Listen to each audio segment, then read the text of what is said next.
So it looks like we are live. So welcome. This is Michael Tillinger. We are live on Facebook on this camera, and we are live on YouTube on this camera. So welcome.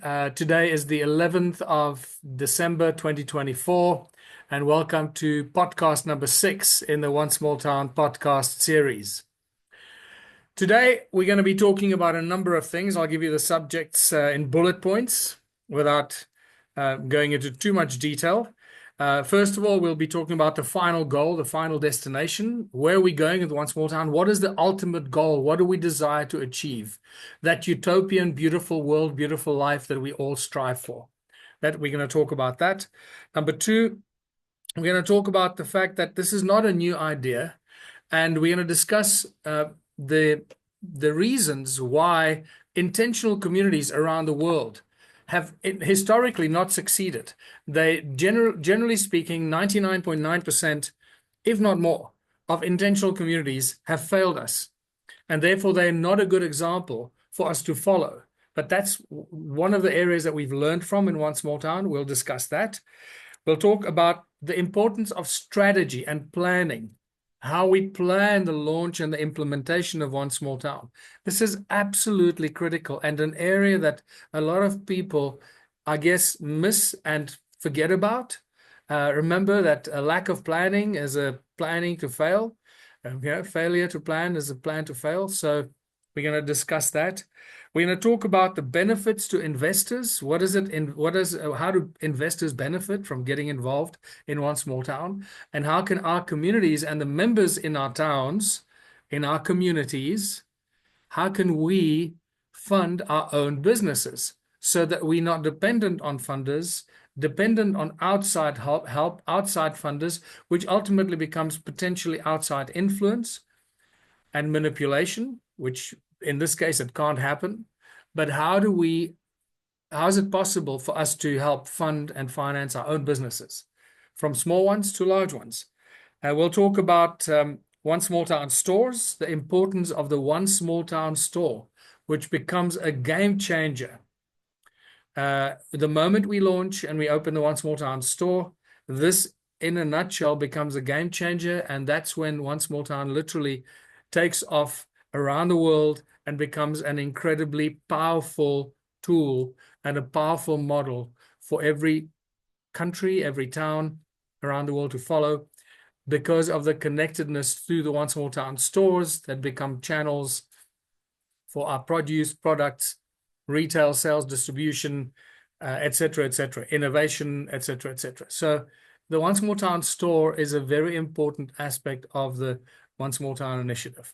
If we have time left, I'll talk about, just give you some ideas that I share with ambassadors, ideas about when you get together and you want to launch One Small Town, the think tank and the thought process to go through about ideas for businesses. What kind of businesses should we look at to launch in our community, and so forth. So we'll discuss that if there's time left. And then I have a bunch of questions that people, very glad to report that a number of people filled in the form online and asked a bunch of questions. So I'll go through those questions before the end of this podcast.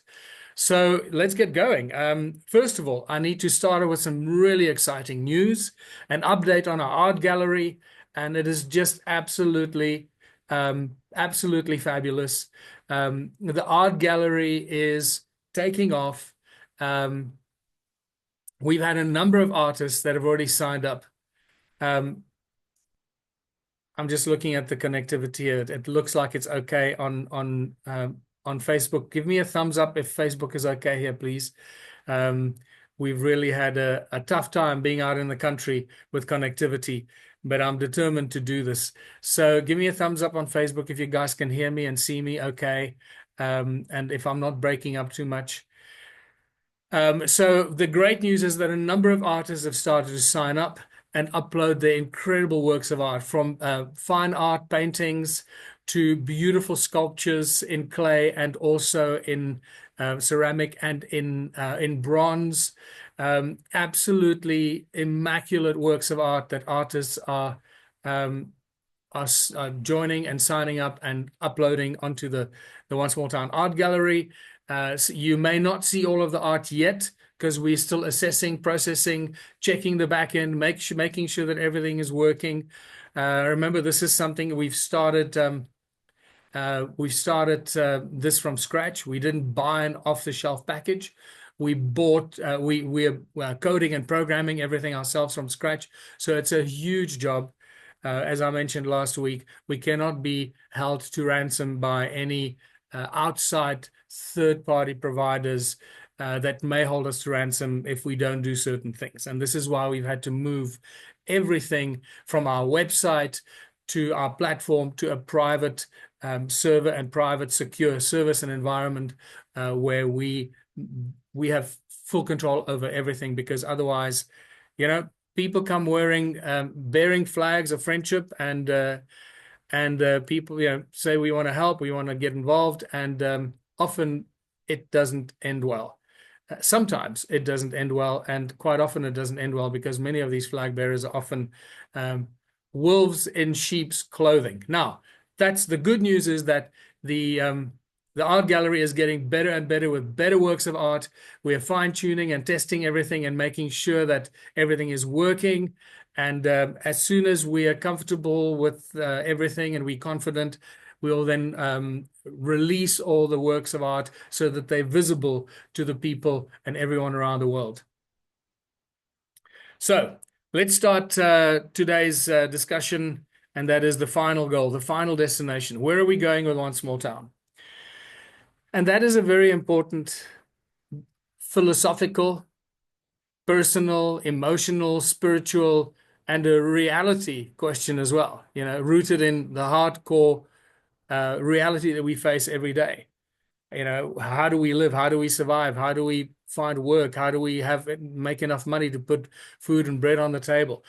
All of these questions are what drives us towards the One Small Town initiative, where people have realized that we live like slaves. We are born into a system of economic slavery, and we die. From the first breath we breathe to the last breath we breathe out, we have to abide by the rules that are created for us. You can fight it, but you're not going to win it. And in some cases, if you do want to win it, it's going to take you decades and decades, sometimes centuries, to change that system.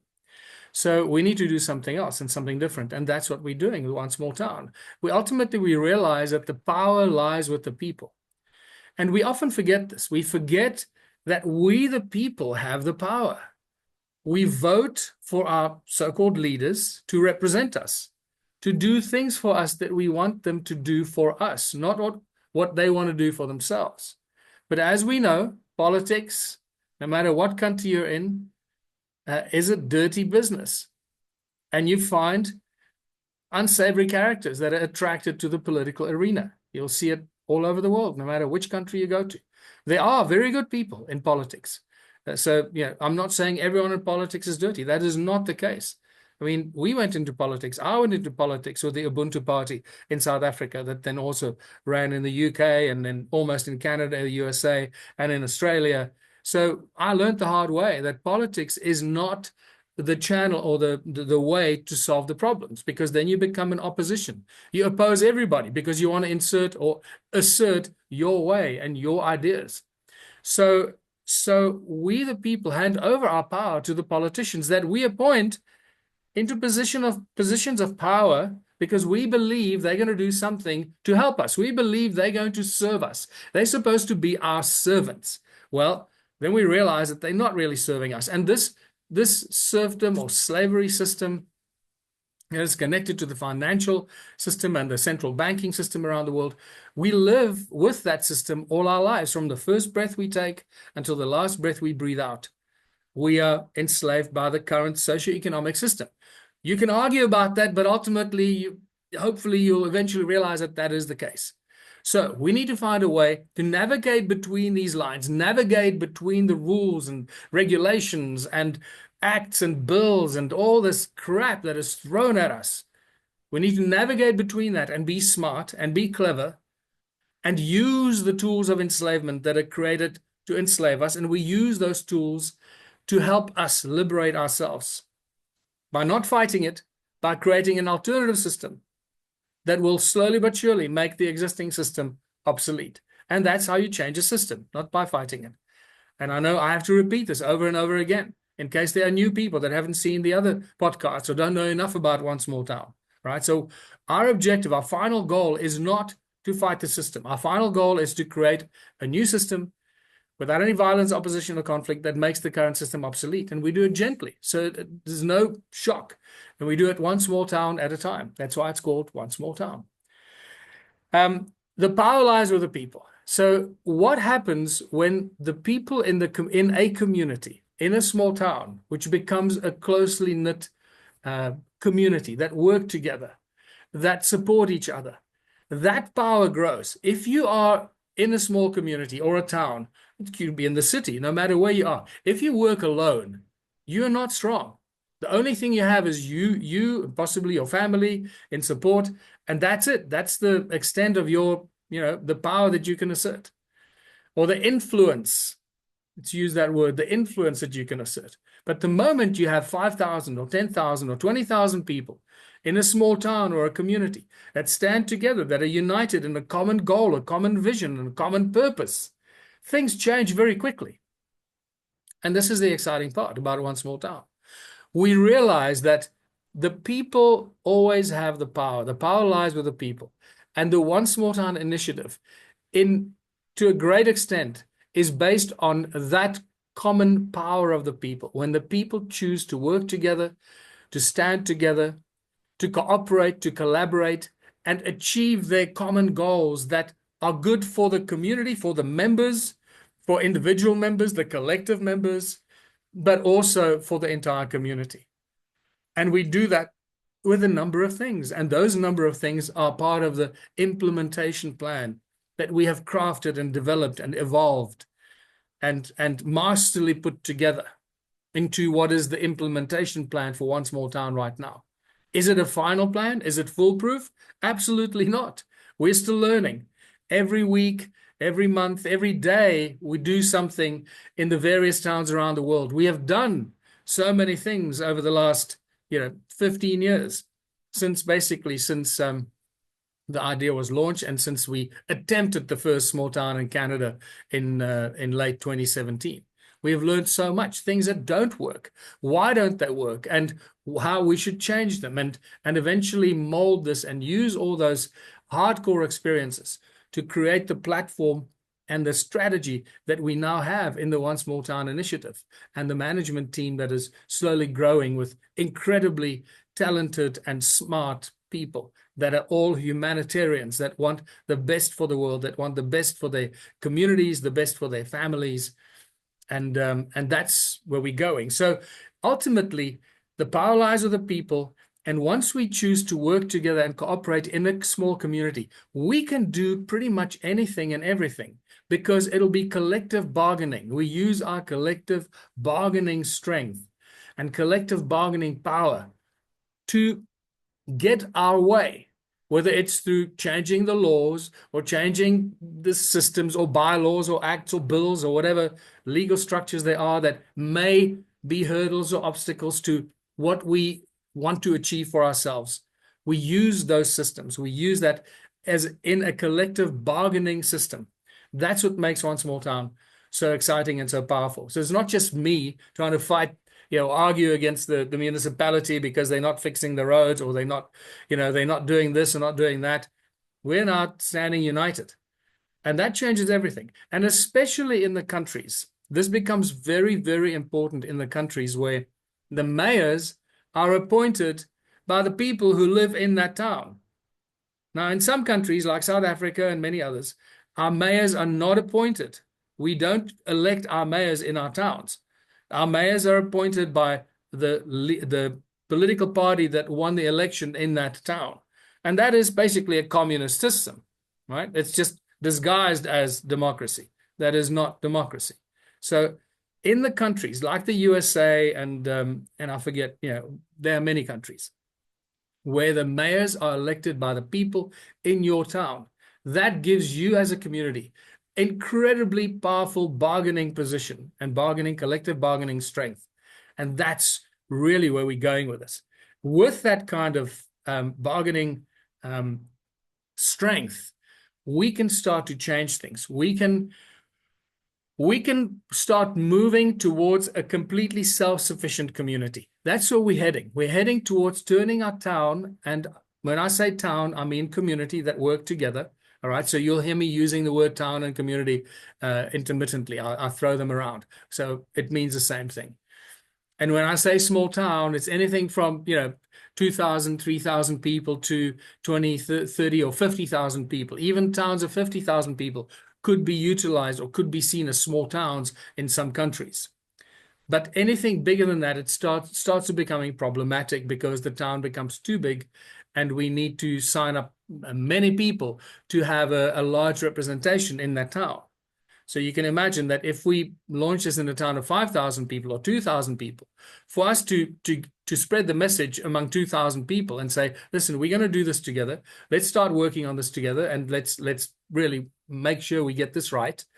It's very easy to get 50% or 60 or 70% or 90% of the people in the town to sign up and all participate.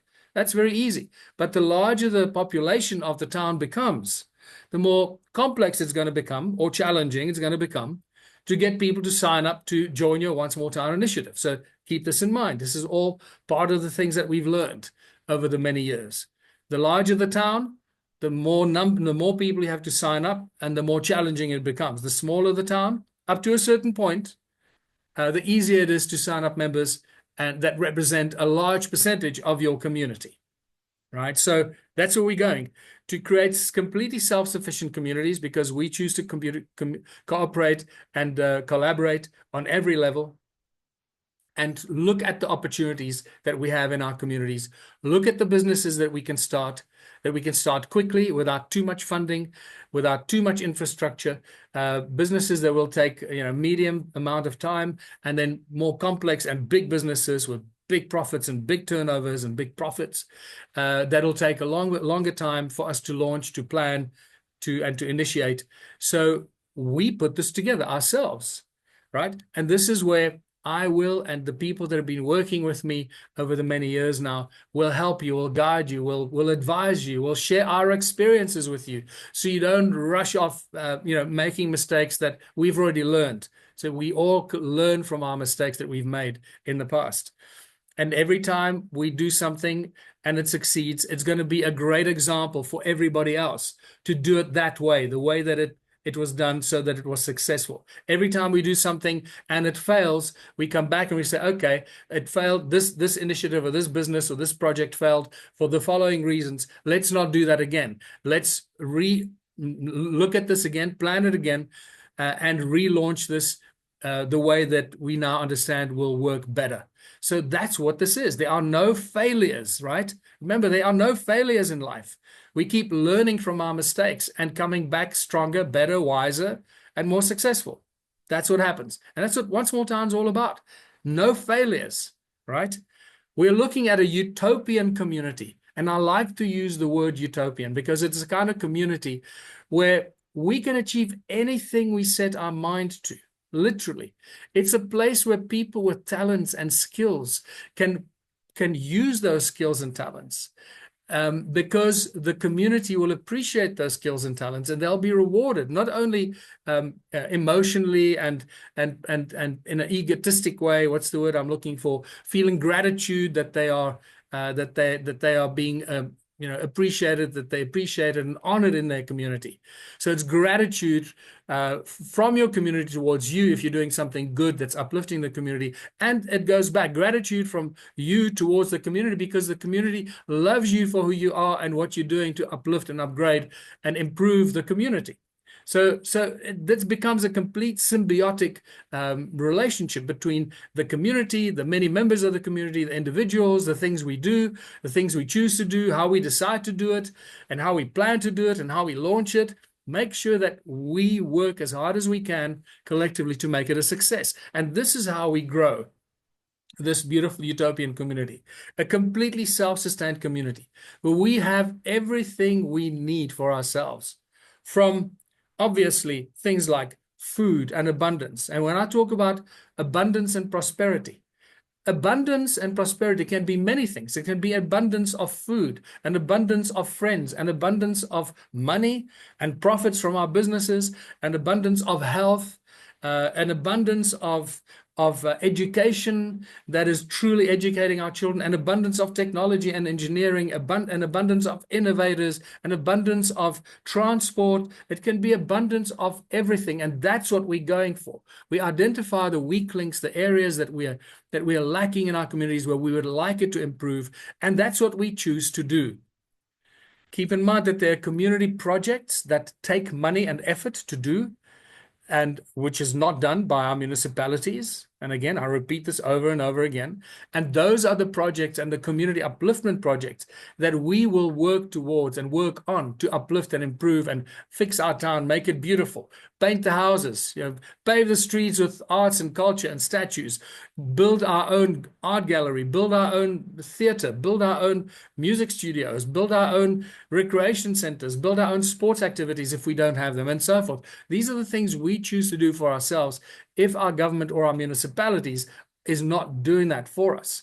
And this is where our collective strength and our collective efforts come in. So we don't need money to do most of these things. We just need ourselves and our sweat equity, our labor. And if we do need money for some of these projects, whether it's the bigger of the projects, the sports, arts, and culture, we then find a way to raise money for our community projects so that we can do it. And those mechanisms are all in place.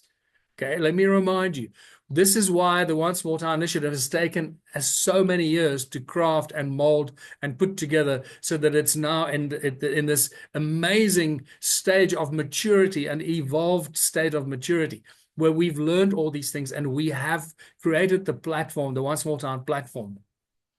That's the home for all these tools to help anyone in any small town to put all these things together, right? So without people running off with your money, without running off with the funding, being able to have complete transparency so all the members can see how each project is doing, how many people worked in this project, how many people worked in that project, how much profit are we making, building laptops, or how much profit are we making building bicycles, or are we building computer chips? We can go real high tech with this. It's entirely up to you and your community what you choose to do. So we are building the foundations of a totally utopian community where everything we need is there for us. How we run our restaurants and our foods and distribution of food, how we build our homes for ourselves, etc. So everything is there. And just imagine, waking up in the morning in your community, and this ultimately would be the perfect kind of scenario, right? The kind of town that I want to live in, the kind of community that I want to live in, and I'm sure the kind of community that millions, let me rephrase that, billions of people around the world want to live in. And I know this from the hundreds of thousands of emails and the people that I've had to deal with, that I was fortunate enough to deal with since 2007, when I started to promote this initiative, really actively started to promote it.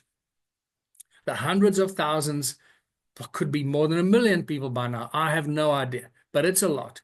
How so many people resonate with the idea of living in this beautiful utopian kind of world where they have no more fear or anxiety or anxiousness or stress about survival, or stress about security and safety, or stress about not having enough food, or stress about the education, that their child isn't getting the right education, or stress about losing their job, or stress about anything you can think of.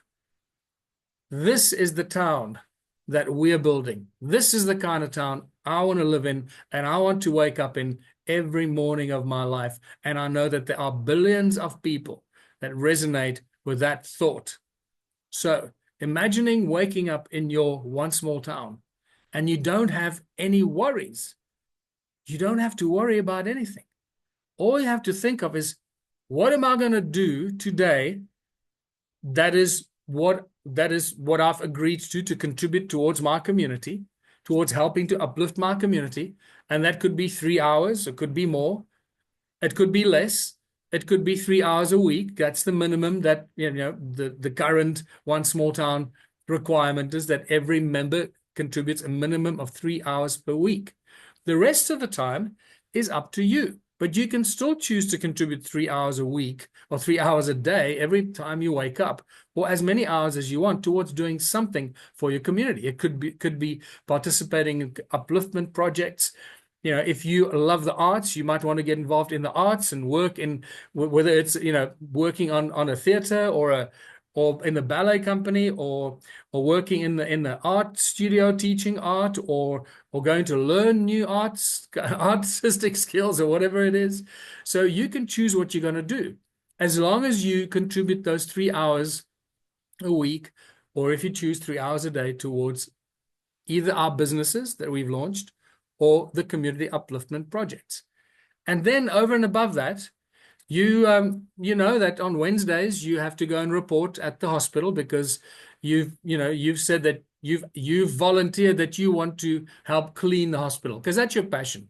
You're like Monica in Friends. You want to clean. You want things clean, and you want things sanitized, right? So you're going to go, you volunteered, and I'm using a crazy wild example. You volunteered that you'll go and help be one of the cleaning people in the hospital.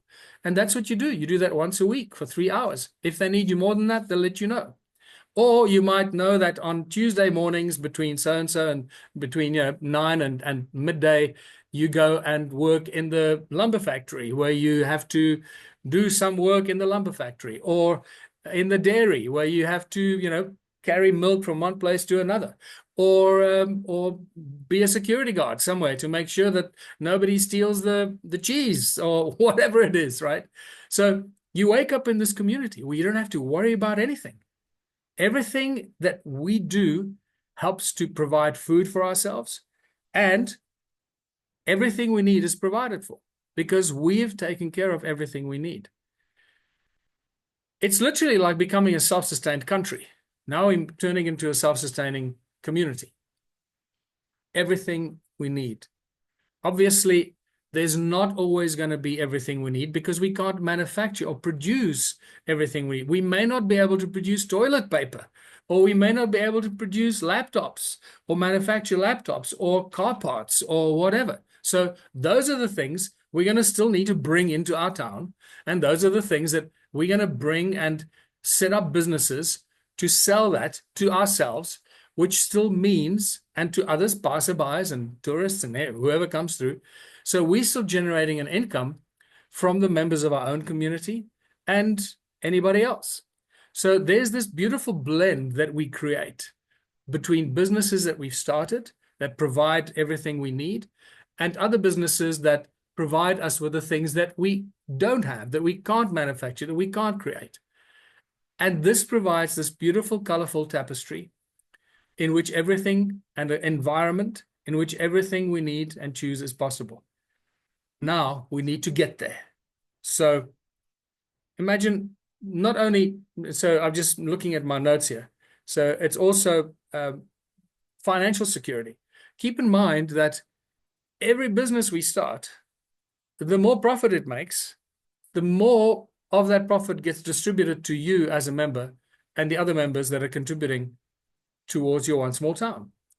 Because the profits from every business we start, now imagine we start 100 businesses in our community. The profits are all pooled together every month and distributed equally to every contributing member. So you have to remain compliant. You have to contribute a minimum of 3 hours a week to receive that distribution of the profits. If you don't, then you don't receive the distribution of the profits. So you have to find those 12 hours a week, 12 hours a month, 3 hours a week to contribute. And I'll talk more in other podcasts about the platform, how the platform works, and how the system has been set up to be able to manage all of these interactions, all of these things. And that's why it is, as I said, has taken so much longer than we hoped, but is now a beautiful functioning platform that we need to start using. So in essence, the ball is in your court. Like I said last week as well, the ball is in your court. The platform is ready. We're ready. We're now looking for the right kind of people to become the ambassadors with the right kind of profile, because to sign up and become ambassadors either for a country or for your one small town. What we've learned over the last 3 to 4 years was some very hard lessons about appointing ambassadors and the mistakes we've made. Some of the ambassadors were fantastic people, wonderful people, but they weren't the right profile to manage this kind of thing. They just didn't have the right kind of experience. They might have been a creative person that was passionate about the arts, or an engineer that was passionate about engineering and factory work, but they weren't the kind of person that could manage literally like a CEO, to manage many different facets and make sure that all the many different businesses that we set up in our community are managed to the best of their capacity. That's ultimately what the One Small Town ambassador needs to do at a town level. It's like a CEO managing many departments, making sure that the people deliver, the members of our community deliver, and making sure that we make as much profit as we can, so that the people that run those businesses do the job that they possibly can. And if they don't, the community members, because community members will decide on this, because they're going to get less profits. If the business is not run efficiently and successfully, then they're going to be less profits to distribute to our members. So our members will decide, hold on, this business is not run well. We need to find different management for this business. And then we'll find different management and new management, better management. So it always comes back to the people. So in a way, I'm taking it back to the very first statement when I said the power lies with the people.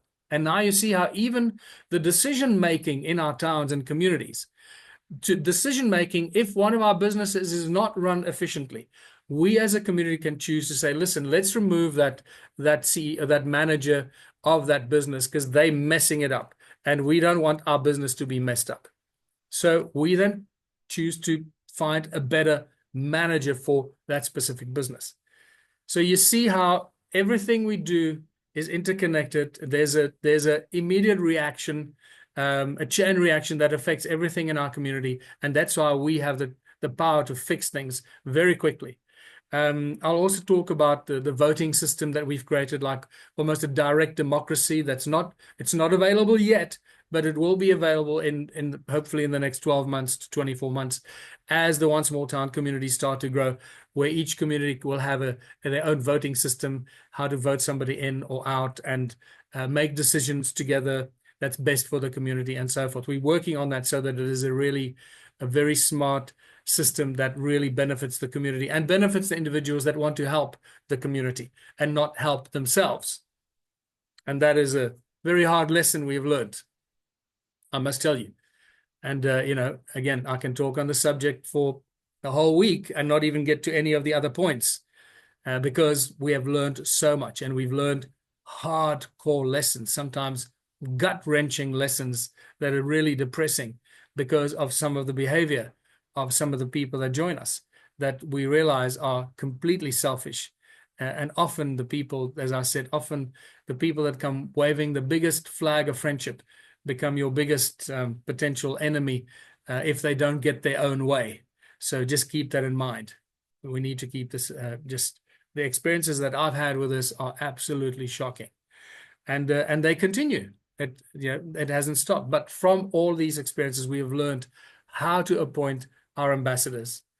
And we now have a very robust and I believe solid new way of how to screen the ambassadors, what questions to ask them, what skill sets we are looking for, what experience we are looking for before we appoint the ambassadors to start leading their One Small Towns and their communities and launching this. So that's it. I think I've covered pretty much the final goal. Imagine waking up in a community where you don't have to worry about anything, from personal security, financial security, food security, education, fun, sports, arts, and culture. Everything is there, and you can just choose what you want to do, because whatever you do will ultimately help benefit your community. I know that I used to, and I'm wondering if I should go into this in this example now, because again, we only have an hour supposedly I know that has been closer to an hour and a half every week. But so, imagine you live in a small town and you're the only sculptor in the small town. So you start your own sculpting, workshop. And before you know, more and more people want to come and learn how to do sculpting from you.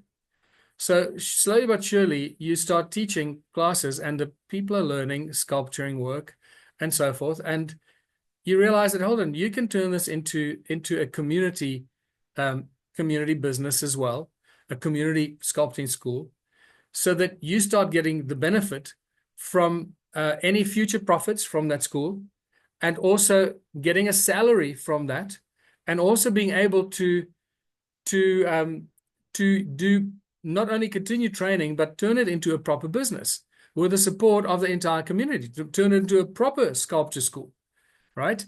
And so you go from a sculptor to suddenly now the sculpting godfather or godmother in the community, and it changes your life.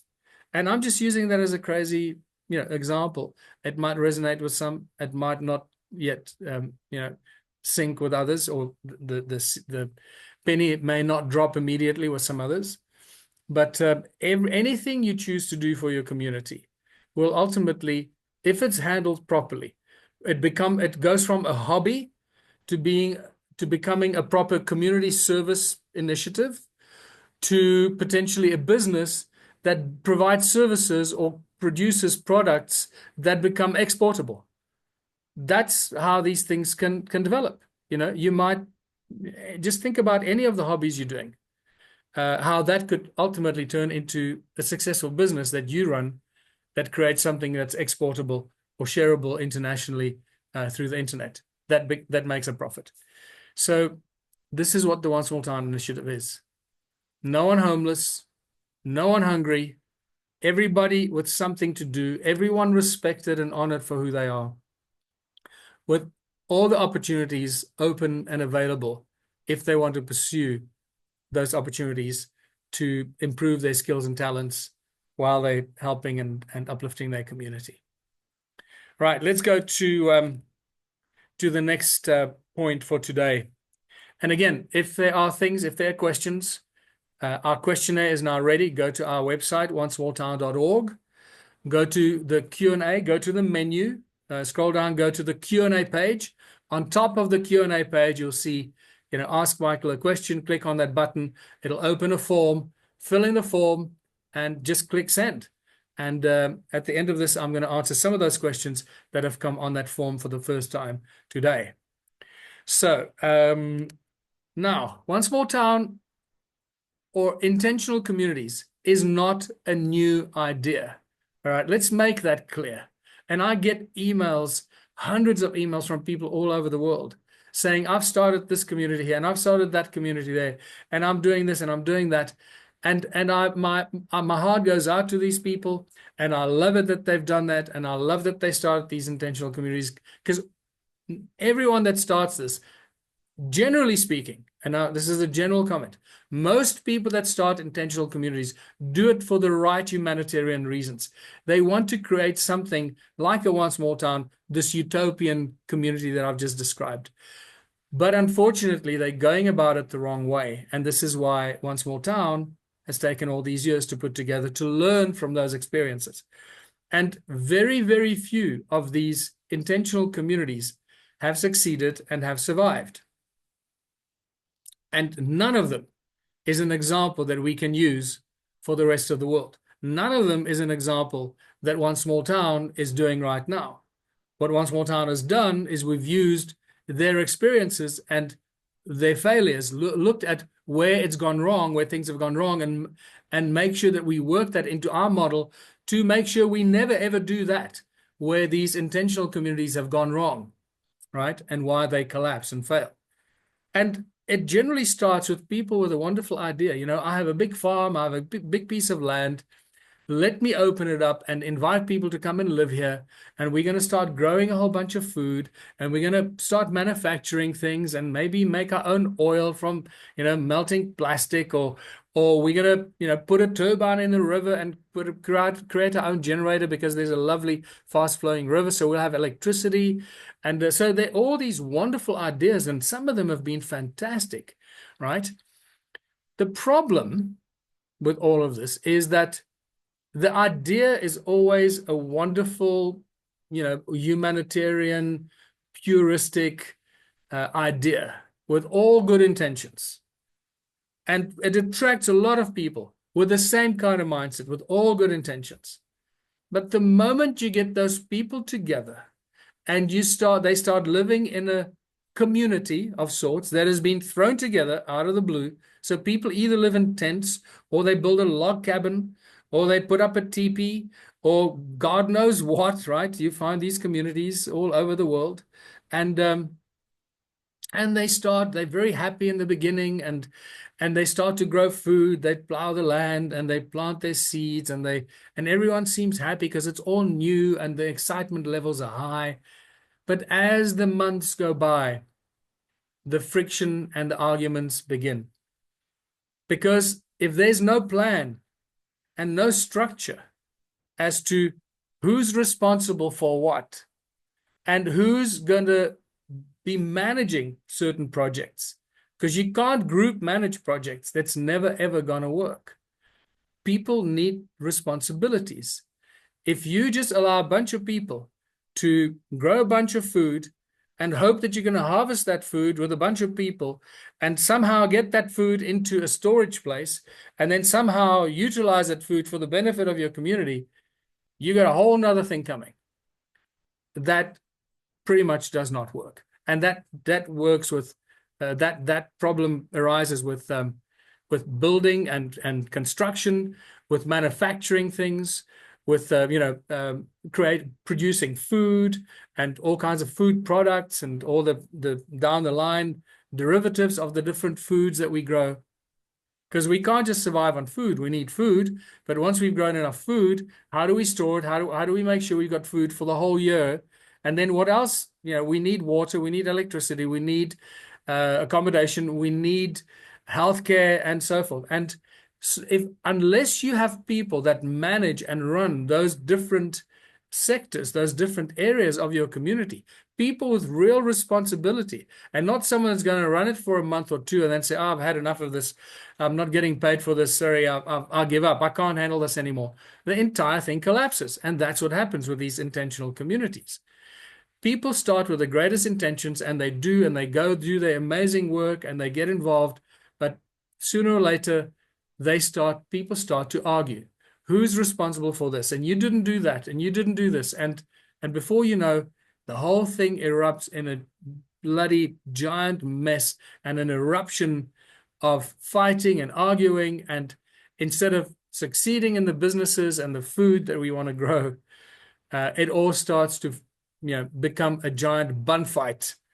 And before you know it, people start to leave, people start to sue each other, and you have no idea how bad and how serious some of the fighting and the infighting in these intentional communities can get. People start suing each other. People start having affairs with each other's partners, and then you start having love quarrels between people and families. It becomes a bloody mess. And I've seen this, I've experienced some of this. I've spoken to people that have started these intentional communities and listened to their woes and complaints.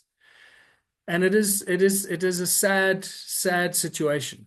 And this is why we've taken so much effort and so much careful consideration and so much planning and learning and implementing to put the One Small Town structure together. We cannot have the kind of failures that you find in intentional communities.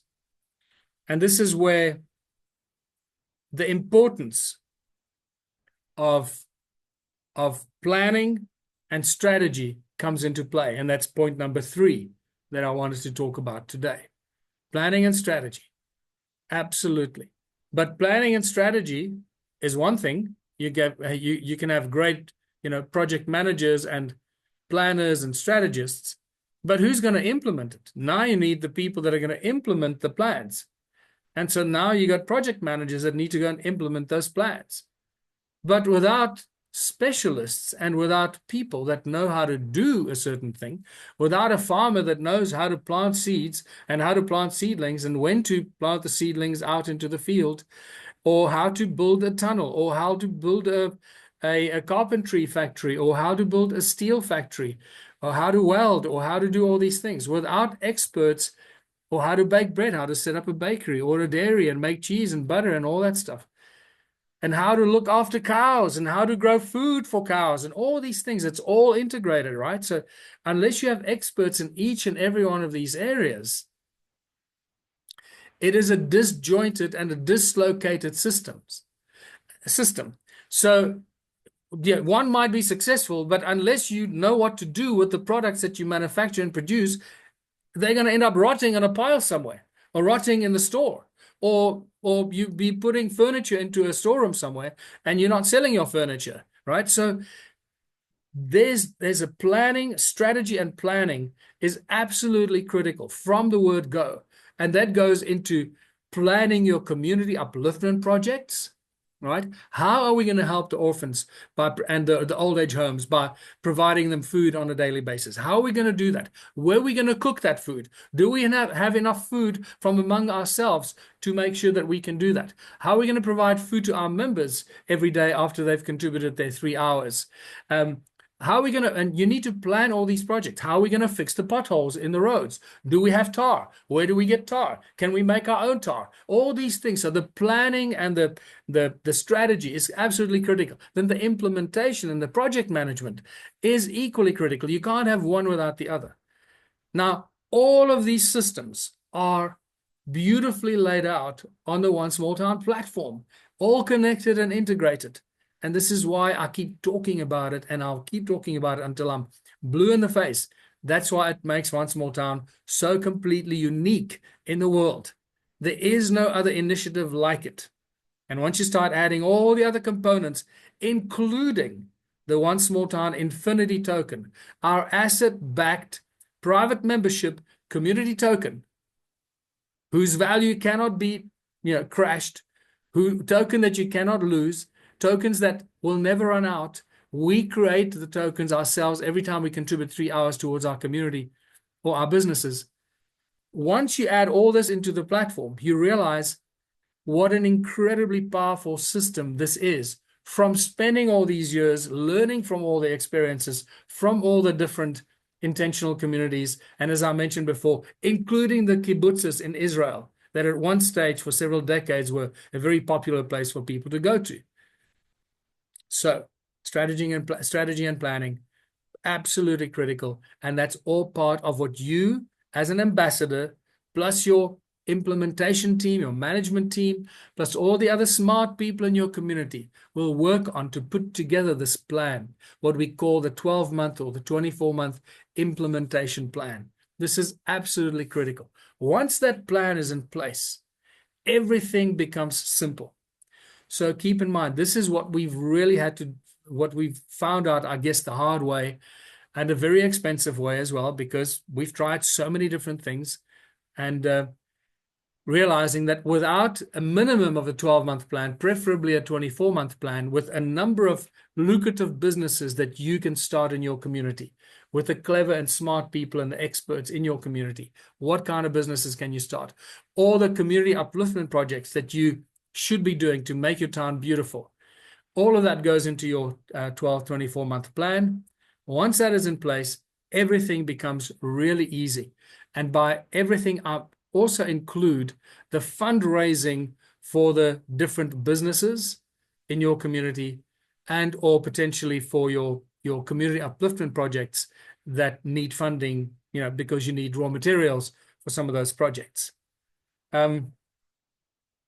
I must tell you, one of my favorite community projects, community upliftment projects, and I'm just sharing this completely because it just came to mind. It was one of the community projects I floated to one of our ambassadors in the small towns that we've tried, that where the ambassadors turned out not not to be the right profile, and they couldn't handle the weight. So we've had to put it on hold. So all the small towns that we've launched in the past that you no longer see on the website and so forth, doesn't mean it's a failure. It means we now know the situation, we know what's possible, we know what we can achieve in those small towns. Now we just need to find the right ambassador in that town to go back and relaunch with the right strategy, the right 24-month plan, and implement it properly. But let me just tell you, one of my favorite, absolutely favorite projects, community upliftment projects for any small town anywhere in the world, is what I call is turning our town into a food forest.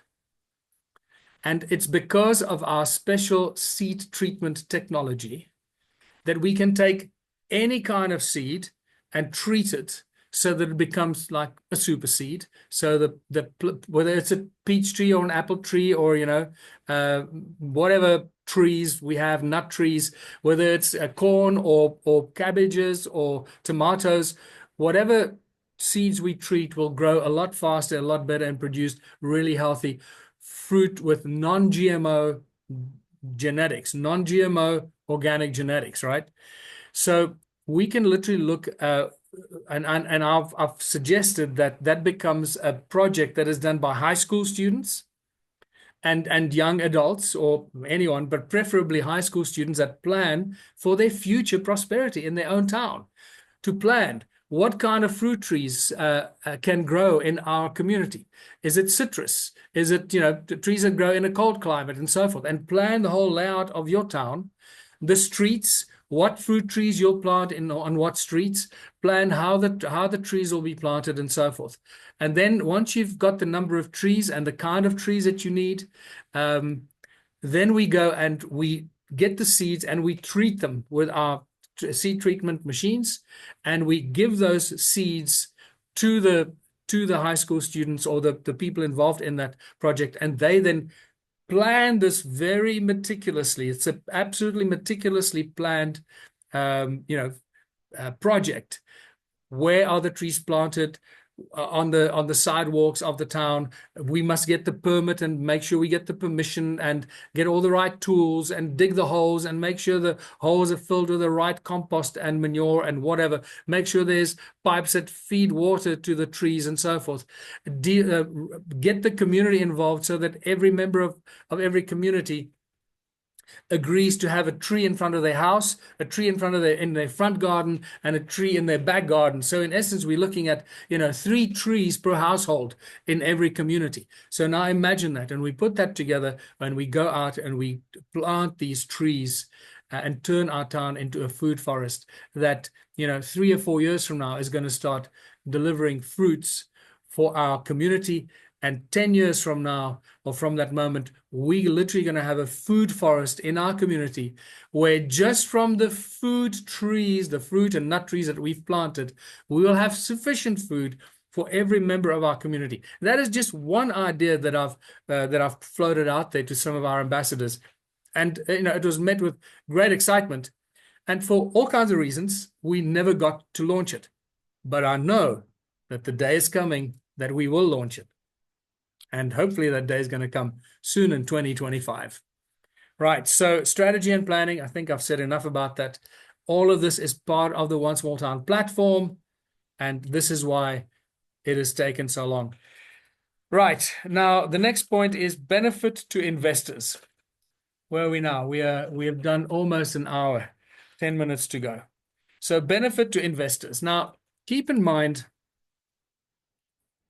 that we're creating a cohesive, united community where we work together, we cooperate, we collaborate, we identify the opportunities that we can make a success from, whether it's a business, successful businesses. We'll know what we're capable of based on the kind of people we have in our community, whether it's engineers, whether it's programmers, whether it's artists or music producers or sheep shearers or welders or whatever. We'll know what we can do.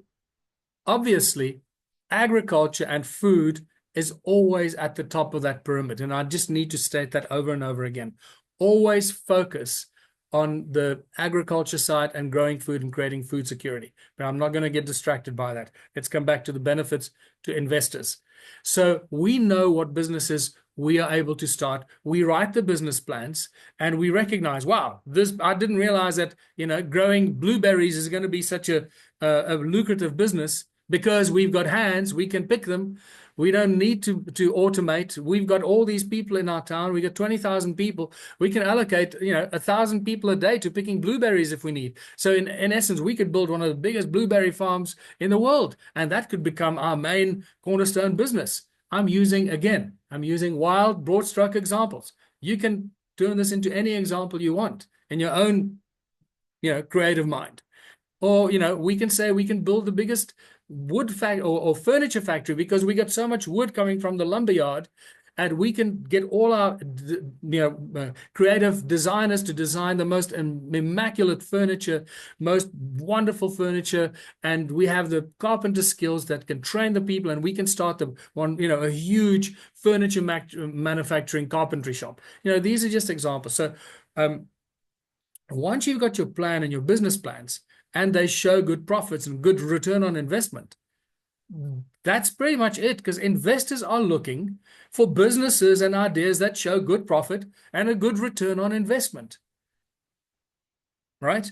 So this is why that 12-month plan or the 24-month plan and the business plans that you and your team put together are so critical. Now, the difference between an investor investing into your furniture factory or another furniture factory somewhere outside of a one small town, there's a huge difference. And the big difference is that everyone in your town and in your community is a co-owner, is a partner in making that business a success, is part profit share holder, right, of every business. That means that all our members will do everything they can to make each of our businesses as successful as we can make them. So we'll make sure that if we have a delivery of wood to our furniture factory, it's not going to be a week late. We'll make sure that it is on time and it's ahead of time, so the guys don't have to stop producing because they don't have enough wood. If we start a pharmaceutical factory, we'll make sure that we have all the raw materials and all the ingredients we need. Are we growing the medicinal plants? Are we doing whatever we need, or getting the raw materials from a chemical factory that we've set up ourselves to feed a pharmaceutical factory to make the pharmaceuticals that we've chosen to make? So we ensure that our factories and our businesses are stocked and supplied, and we don't run out of stuff, and we build it as well as we possibly can, because we want people to recognize One Small Town products as the best quality products in the world. So when they see that One Small Town logo on something, they'll know, okay, I want to buy this instead of that product. First of all, I know that this, when it has a One Small Town logo on it, it actually means that this business belongs to that community, right? A majority share of this business actually belongs to the community whose logo appears on this, right? This is very important. It's not we'll make a donation of 5% towards a charity of your, no, none of that crap, which is all a scam, by the way. You should know that by now, right? So suddenly everything changes.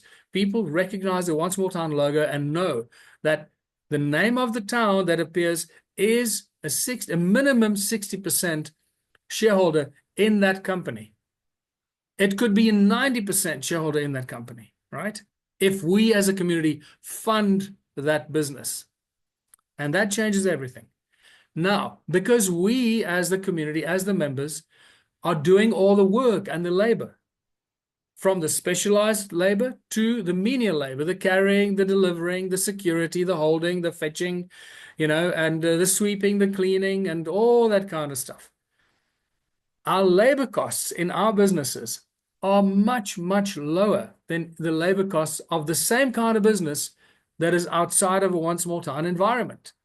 Now, any factory, any major manufacturing business or a factory, the labor costs of the monthly labor costs of the monthly operating costs are anything between 50 to 80%. All depends what kind of business it is. if it's a hands-on labor-intensive business, the monthly operating costs because of the labor costs can take up as much up to 80%. It's crazy. Down to 50%, down to 30%, all depends on what kind of business it is. But labor costs are always one of the largest costs that most factories and manufacturing companies face today. And this is why there's such a drive towards automation around the world. Automation is the enemy of one small town.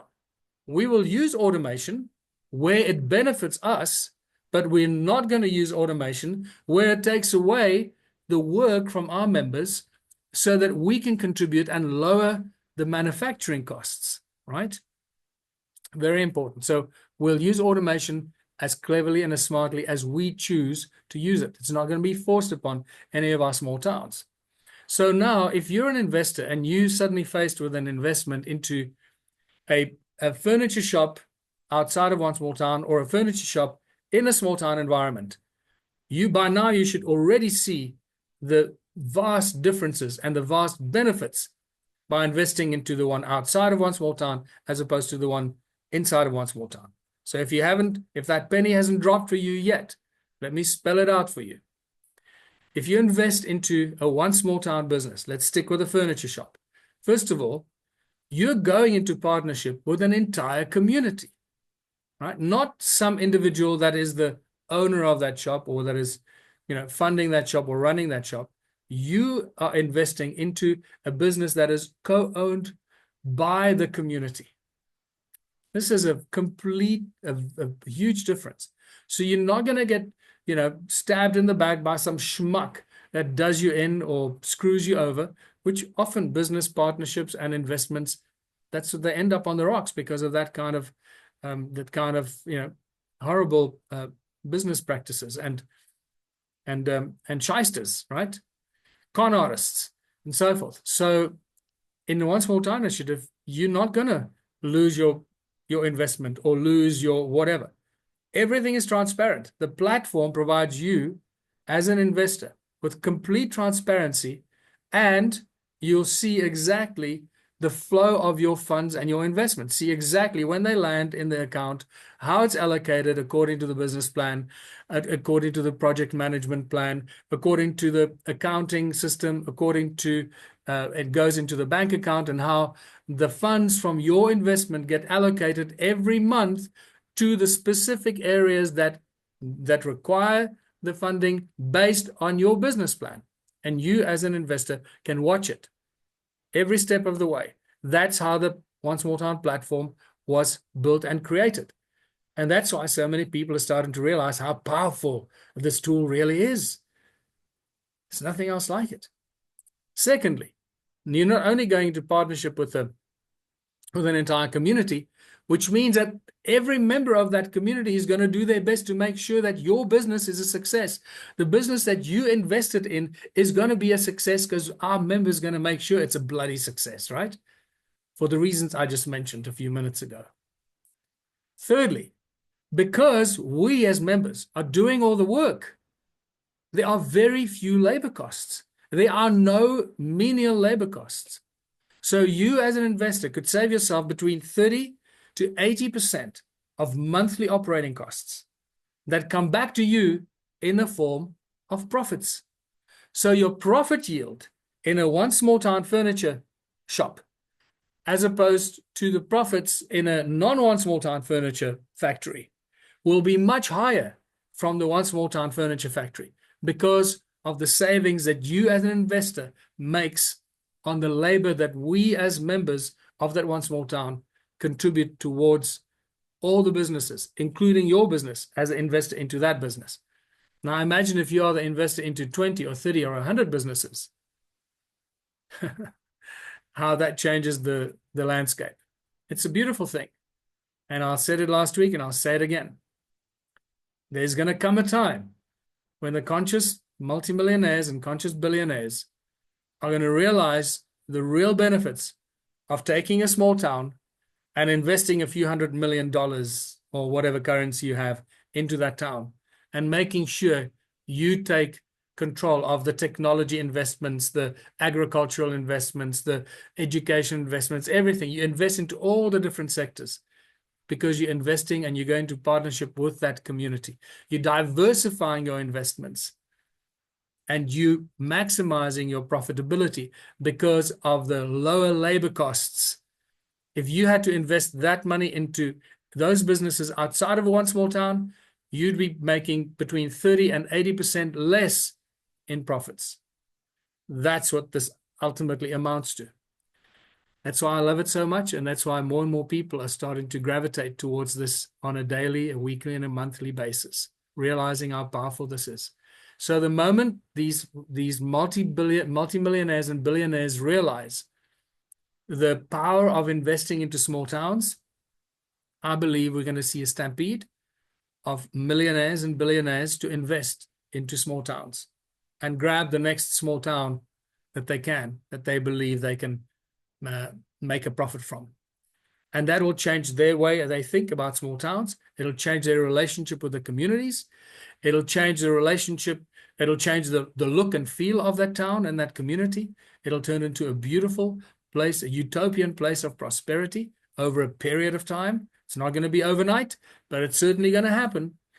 And before you know, 5 years, 10 years from now, we're going to have who knows how many small towns that are beautiful examples of these utopian communities that were funded by one or two, or number of individuals, potentially some of them funded by one individual who wanted to make sure they did it the right way. So, and again, because you're going into that partnership with a community, you as a community can decide whose investment you will accept or whose investment you will not accept. Okay, you're making that decision as your ambassador and your community and your council of the people's council. You can decide. If you don't like a specific investor, if you know that it's a globalist with ulterior motives, you can say no. You can say no to Bill Gates. If Bill Gates comes and says, I'll invest $200 million into your town, you can say, thank you very much, but we're not interested in your money. And that's how you take control, because there'll be somebody else that'll want to invest into your town. Secondly, so those are the benefits of the investors. So you partner with a community because of the reduction of labor, you get higher profits. And then obviously diversified investment portfolio into all kinds of different activities. It's a safe and secure investment. Probably, in my opinion, far safer, especially if you're investing into food security and agriculture, far safer than putting your money on the stock exchange with potential crashes and so forth. So that's the benefits to the investors. Okay, we've gone way past an hour now. So now that brings me to the One Small Town stores. That's going to be the next topic. Now, One Small Town store, it has become really one of the critical cornerstones of the One Small Town initiative. Because once we start growing food and building fridges and bicycles and cars and laptops and whatever else we grow and build in our community, first of all, we need a place to store it. It needs to go into a storeroom somewhere. And secondly, we need to sell it, right? So the food is an obvious thing, right? We need food, so we need to eat every day, every week, every month. So the One Small Town store as a depository of the food that we grow is a no-brainer. But that then says that, okay, well, we could use the store not only as a retail store for products that we grow, not only as a store where our members come get their monthly goods, the monthly allocation or the basket of goods that they come and get from our One Small Town store. Remember that every member gets allocated a basket of goods from the goods that we produce and the food we grow and so forth. So there's an allocation of goods to our members that you go to the One Small Town store every month to get your allocated basket of goods, whatever it is for that month. It'll change. It'll be different every month based on how we decide, how you decide, you and your ambassador and your team and your community, how you decide how you want to allocate the goods that you manufacture and produce, including food. Okay. So we're not going to dictate that. I'm not going to dictate that. You're going to decide that. So the store is, first of all, a place where, people get their basket of goods. Secondly, it becomes a place where we make the goods available to our members who have additional tokens. The One Small Town store works with tokens only. We don't work with cash or any fiat currency because we choose to do that, right? So our members can go to the One Small Town store and trade anything they want. For example, if you are home industry and you make jams and whatever, canned goods and preserved goods and so forth, you can take your goods to the store and you can trade it for tokens. They'll calculate the value. I'm not going to go into how we calculate the value because that'll change from country to country based on what currency you have and what value of that currency is equivalent to 3 hours of labor.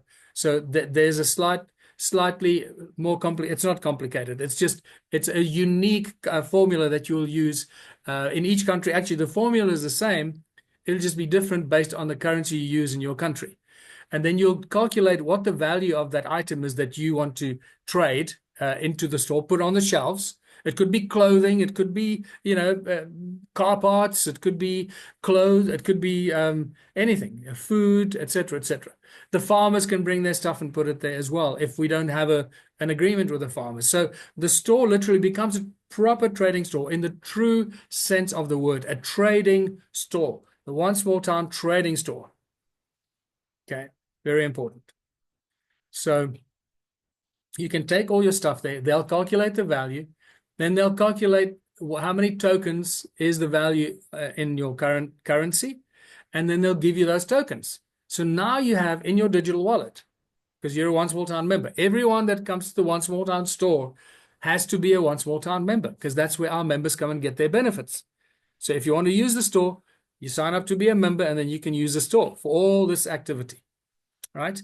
Even the people that want to place their stuff on the shelves, they have to become a member because we're going to be giving them, or you, when I say we, I mean you, us collectively, One Small Town members that run those towns, right? So you're going to be giving them tokens. So they need a digital wallet. They need to be a member with their own digital wallet to be able to receive their tokens in their digital wallet.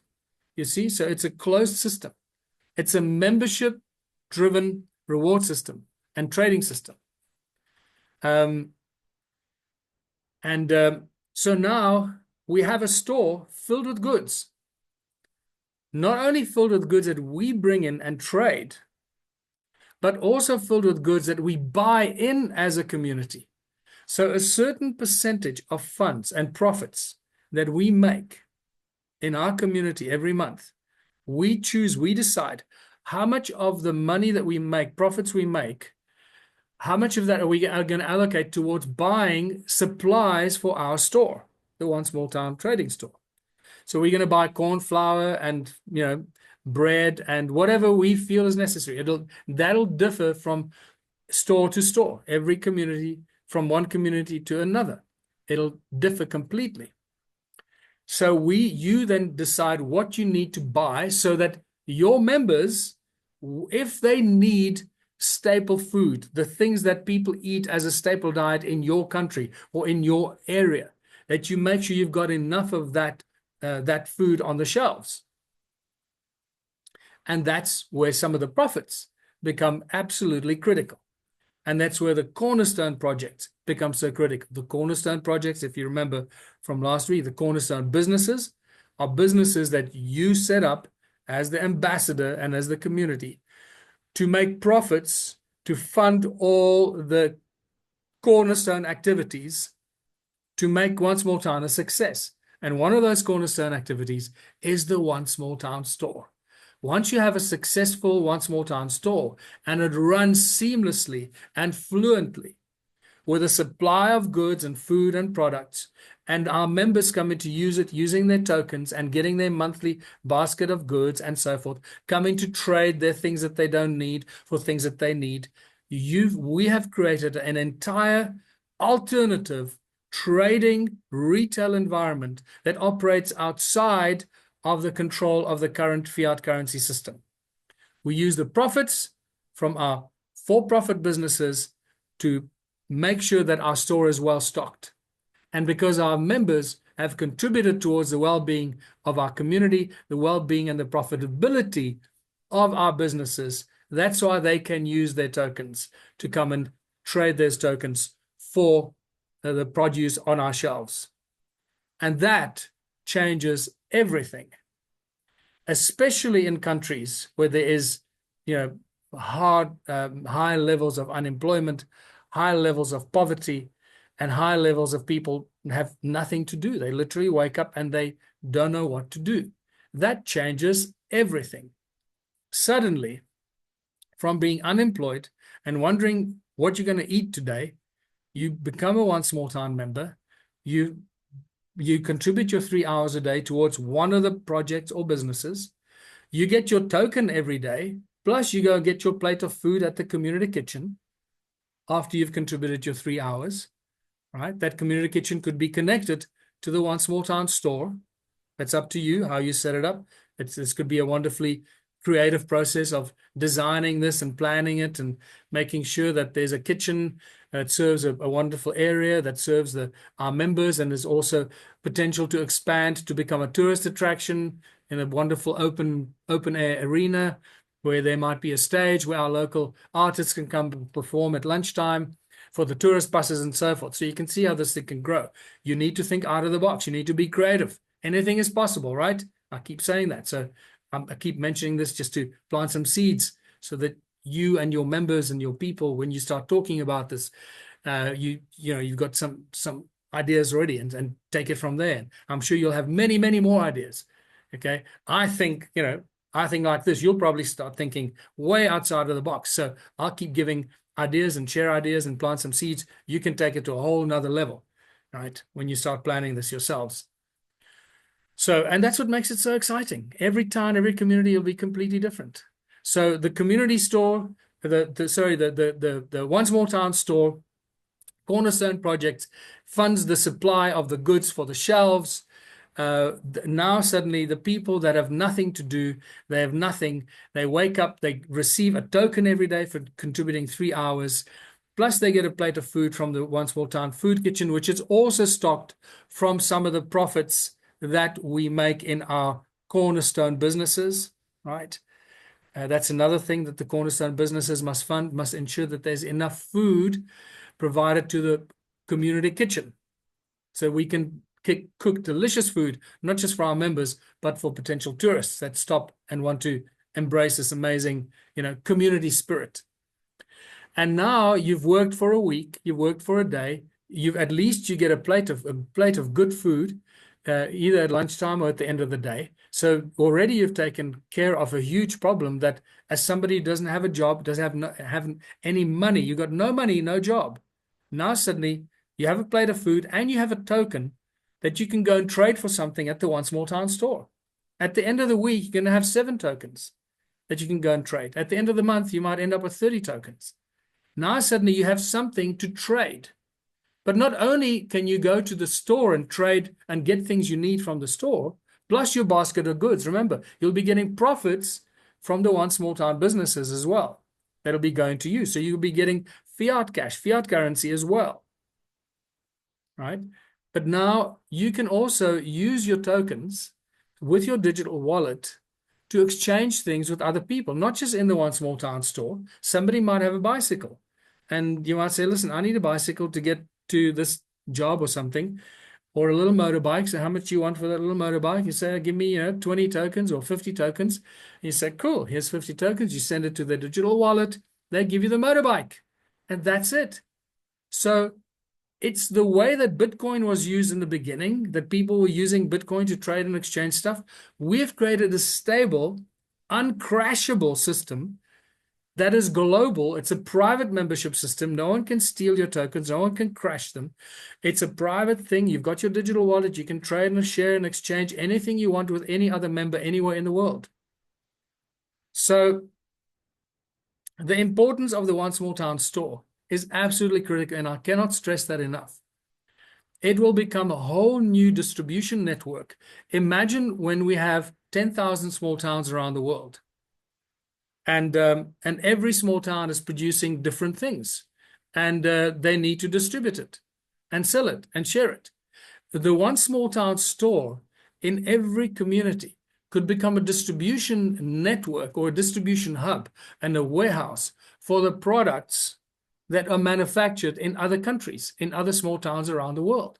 So we're not only creating an interconnected network of members, one small town members around the world that all use the same Infinity token, that can share their tokens instantly without, out of sight, out of mind of any prying eyes. You can trade and exchange anything you want in privacy and secret. And you can, whatever you manufacture in your small town or produce, you now have a global network and an export network with export specialists that will specialize in exporting our one small town products to the rest of the world. You'll have all of this at your disposal so that your products and your produce and whatever it is can be exported to all the different countries, and from there distributed to all the different small towns, to their one small town stores that become the distribution hub for those products to that town and the surrounding communities. This is just an absolutely mind-blowing system and a network that we've created here that does not exist in the world today. So that's why I've been very excited about the one small town store. It's not going to happen overnight. It's going to take some time and planning and, again, coding and programming. We've got all the systems. The one small town platform already has the capacity for warehousing, for retailing, for stock taking, for distribution and sales and all of these things. We already have it in the one small town platform. Excuse me. We're just going to need to fine tune it and make it applicable and useful without any glitches or hiccups. So every day we get closer, right? Every day we get closer. So, wow, we've done 1 hour and nearly 25 minutes. Now I need to get to some of these questions. For that, I need to just minimize this window. So let me just minimize that and open my Word document.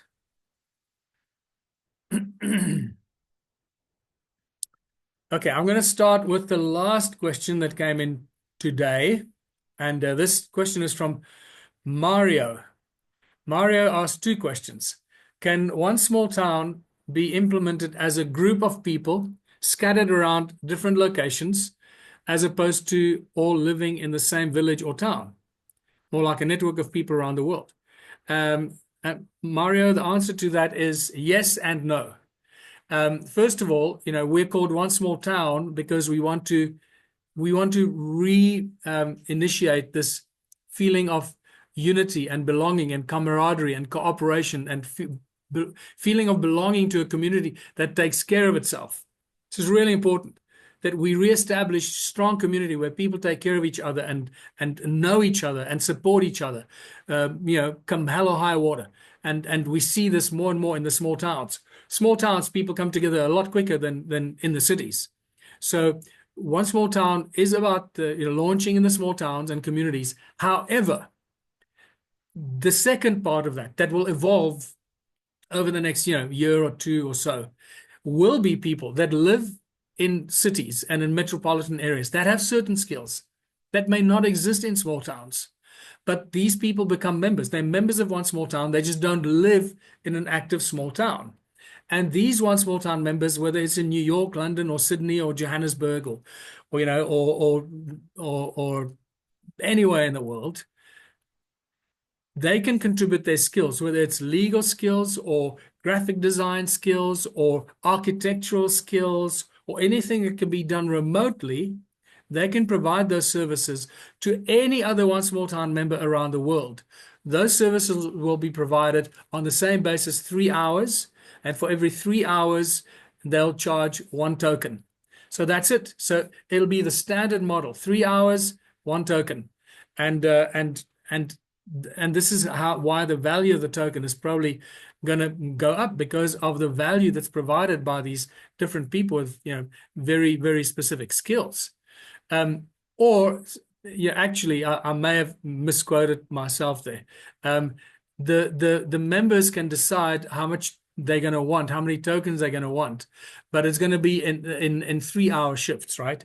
So some people might choose to pay more than one token. So I apologize for that. There's just been so much going on, and so many evolutions and shifts and so forth. So at this stage, this is why that contribution of services by people that are not in a one small town situation.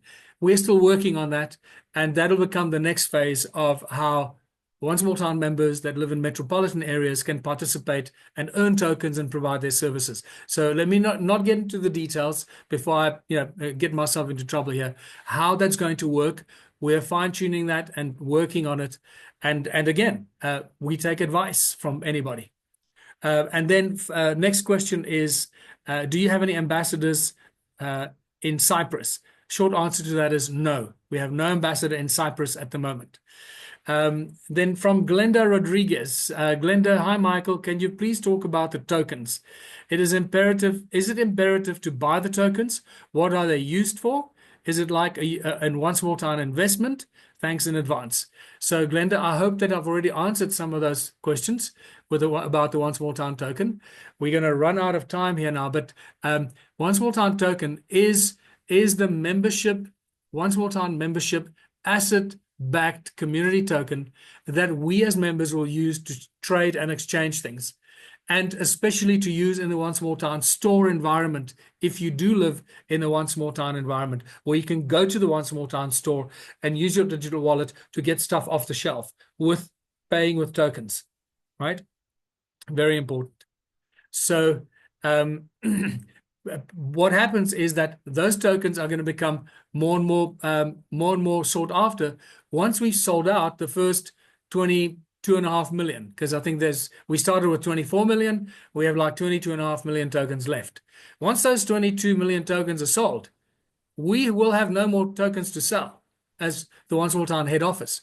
So again, I went through this last week, so that you can look at the Infinity token as an investment if you want to, but we don't call it an investment because that will, we don't want to get into trouble with any of the authorities, because it's not an investment. It is a private membership, asset-backed community token that will have a value because we use it ourselves, right?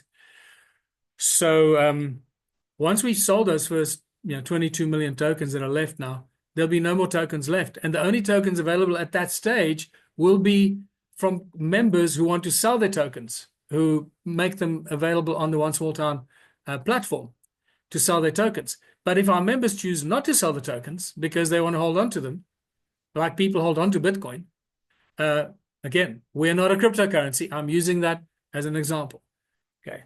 So people might want to hold on to their Infinity tokens and not sell them. So they might become scarce and nobody's going to want to sell their tokens. So the only way to earn an Infinity token in future may be by contributing 3 hours towards a One Small Town community, doing something for your community, right? So keep that in mind. So yes, the tokens will be a very valuable tool in your hands. And the more tokens you have in your digital wallet, the more you'll be able to trade and exchange. You might be able to trade a car for tokens, and the person just transfers the car into your name. You might be able to buy a house if you have enough tokens. Person just transfers the house in your name.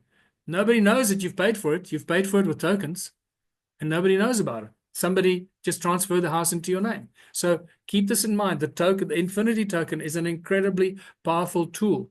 If the banks had to close their doors tomorrow, when the One Small Town initiative is up and running and everything is running and operating smoothly, we won't be affected as One Small Town members in our towns if the banks had to close their doors. We just continue working and operating using our tokens as a reward system, because we'll have so many different things that we grow, food and other things that we manufacture. We'll have all that available. And right, so next question. This next question is from Anya. How are you going to ensure that bureaucracy doesn't shut down the initiative? Very good question. Anya, first of all, remember, it's a community. We choose what businesses we start, and that is based on business plans that we draw. And if the business plan is a successful business plan, if it shows good return on investment and good profits, then you as a member can load it onto the platform, and then you as a community can help raise the funding for that business. So the One Small Town initiative cuts bureaucracy completely out of this. Remember, we're not dealing with government. We're not getting permission from government. We're not getting permission from municipalities. We might have to get permits and licenses in areas of manufacturing or whatever, where permits and licenses are necessary. But otherwise, all the decisions that kind of businesses that we start are made by us, made by our members. And we put it into place. So, and the role of the ambassador is to ensure that as many of the businesses and as many of the business plans that are successful, that make a good profit, that they are pushed through and that they are implemented and that they are launched and successfully funded. That's part of the role and responsibility of the ambassador. And if the ambassador doesn't perform their duty, then the community can vote to have that ambassador replaced. So again, a very important part. So bureaucracy really doesn't play a role. It will play a very tiny little role where you might find a situation where a government starts to play silly tricks with us and withholds permits or licenses and things like that.